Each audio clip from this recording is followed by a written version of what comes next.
mga bossing nga, magandang araw sa atin lahat. So for today's video natin, ito dumating sa atin yung motor ng tropa natin kasi ang issue at problema ng kanyang unit. So ito kasing unit na to, ito ay ginawa natin ang nakaraang araw. So ang ginawa natin dito, kinabitan lang natin siya ng dual horn setup na pwedeng mahina at pwedeng via horn. So ito yan yung kinabit natin. Ngayon nung umuwi siya mga bossing, ang kinat niya sa atin, ang nirereklamo niya is itong kanyang fuel gauge. Yung kanyang fuel gauge bigla na lang daw umangat ng full. Okay, then yung kanyang headlight ay nawawala-wala. So yung headlight ay nawawala. So nagawa ko na ng paraan yun dahil lang yun dito sa kanyang socket. Ayan, dahil lang yan dyan mga bossing, naglulos yung connection ng brown wire kasi dito kasi kumuha ng supply yung kanyang headlight, dito lang kinuha. Ayan o, eto, ayan, dyan lang kinuha yung supply. Okay, kasi yung kanyang ilaw ay LED na. So okay na yun, nagawa na natin ang paraan yan.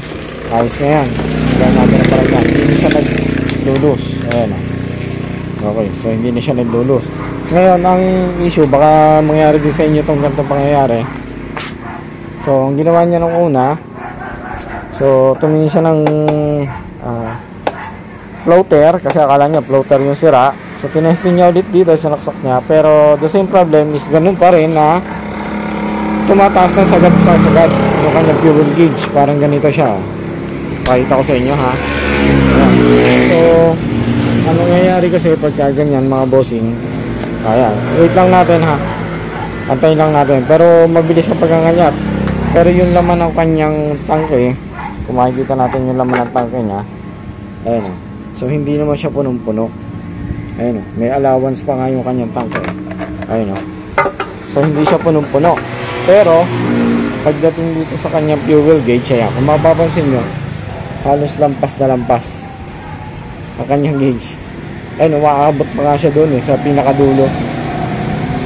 Ayan o, so sagad na sagad. So kapag ganyan mga bossing, ito lang po yung i-check nyo pagka ganyan. So gamit po yung ating test light. Ito mga bossing, pwede nyo i-check yung negative dito, yung kulay black. So meron tayo, bunutin natin ito mga bossing. So makikita nyo meron tayo dito kulay black. So yung test light natin, ilagay natin sa positive, then check natin kung may negative. Okay, so umilaw yung ating test light. So ibig sabihin merong connection ng negative simula dito. So ang hahanapin natin mga bossing ay yung connection ng negative. Yung negative simula dito papunta din sa kanyang gauge. Ayan, okay, so kung mapapansin nyo mga bossing, ayan, ang taas sa kanyang gauge, no? So check natin yung so gamit pa rin yung ating test light mga bossing. Lagay natin sa positive yung ating clip ng ating test light, then check natin dito sa taas. Ito, pakita ko sa inyo, pati yung ilaw ng kanyang part light napakahina. Okay, so ayan, ayan o, so halos wala siyang part light, ay umilaw na kanyang part light. So ganito yan, yung kulay itim mga bossing. Ayan, so dito sa ating ilalim ng ating katapat yan dito mga bossing ng ating katapat ng ating gauge, meron yung tatlong wire. Ayan, so meron tayong brown, meron tayong green, at meron tayong black. Ayan, so tatlong yan. So check lang muna natin is yung negative. Okay, so check natin yung negative, tap lang natin yung ating test light. Ayan, so susi muna pala natin, hindi nakasusi yata. Okay, nakasusi na. Ayan, so check natin negative, body ground, dapat umilaw test light natin. Ayan, naka body ground tayo. So yung black dapat umilaw. Okay, so kung makikita nyo ayaw umilaw, ano, ayaw umilaw ng ating black wire. So ang ginawa ko, para hindi na rin tayo magbaklas, ayan, so meron ako kasi dito tinanggal na negative. Ayan, ito, testingin natin mga bossing. Lalagyan natin ng negative itong kulay black na to. So pwede natin ilagay sa body ground. Ayan, ayan. So yung negative na yun mga bossing, konektado naman yan eh. Ito tsaka yung negative nitong kanyang pinaka part light. So kung mapapansin nyo kanina, yung part light niya walang ilaw. So ayaw gumana ng kanyang ilaw. Ayan o, so wala siyang ilaw. So para mapagana natin yan, lagyan natin ng negative. Ayan, kung makikita nyo, gumana na rin yung ating part light. Okay, so meron pa ako ditong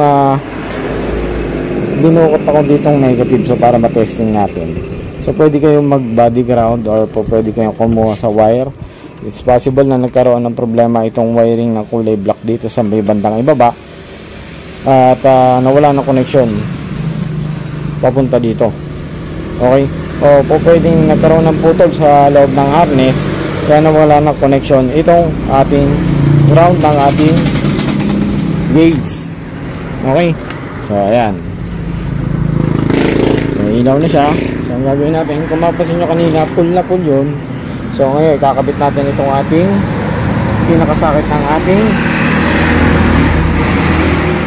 gauge dito sa ating floater. Ayan, so check natin kung tataas pa rin ba ng husto yung kanyang gauge, ng kanyang fuel gauge. So kung kanina, kung mapapansin natin, halos lampas na lampas siya doon sa pool. So titingnan natin kung magiging accurate na ba yung kanyang fuel gauge. So sa pag-check din naman, ito check natin ulit yung mayroong negative. Ayun, diba? So kung makikita nyo, yung black wire kanina na walang ilaw, ayan, may ilaw na siya kasi sinuplayan na natin ng negative. Itong sama-sama, ito magkakasama yun.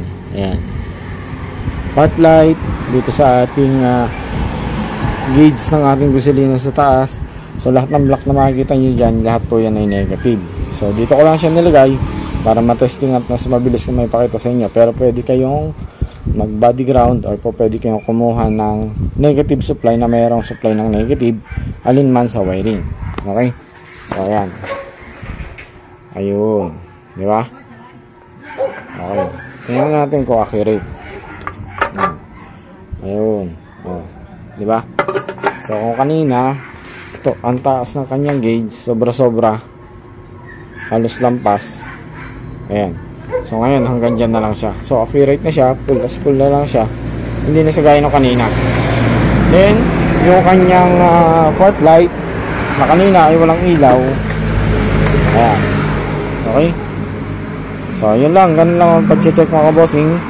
So syempre ang hahanapin lang naman natin kapag hindi gumagana is positive and negative lang muna kapag sa wiring ang ating hinahanap.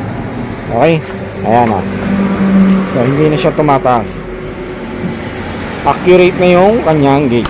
Okay, so ayun, para sigurado natin na accurate yung kanyang gauge dito sa kanyang floater. So ayan, ginawa ko, binaklas ko na para maging sure yung gawa natin, ano, kasi medyo may kalayuan din yung bahay ng tropa natin. So kung magkakaproblema ulit, so dapat sure na natin ginagawa. Okay, so ayan, so makikita nyo mababa kasi nakababa ang ating floater. So itataas natin siya mga boss. Ayan, so kapag full, ayan, nakaganyan siya, ganyan ang tsura niya sa loob. Okay, so check natin mga boss. Ayan, so siya ay unti-unti nang tumataas. Ayan, so kapag binaba ko siya, bababa rin yan. Makikita nyo yung gauge natin. Ayan, bumababa na yung ating gauge. Okay, so okay na, ayos na yung ating gauge. Yan, ganun lang siya mga boss. Okay, so yun lang mga bossing. Maraming salamat sa inyong panonood. So sana po ay meron naman po kayo natutunan dito sa ating video. So till next video natin mga bossing, huwag po kayong mawawala. At ayun, kung hindi ka pa namin subscriber, please like and subscribe this video mga bossing. At kung meron po kayong katanungan, pwede ko pa kayong mag direct message sa ating FB page mga boss. Ayan, so yun lang mga boss, maraming salamat. So till next video natin, kita-kits po ulit tayo. God bless po mga boss.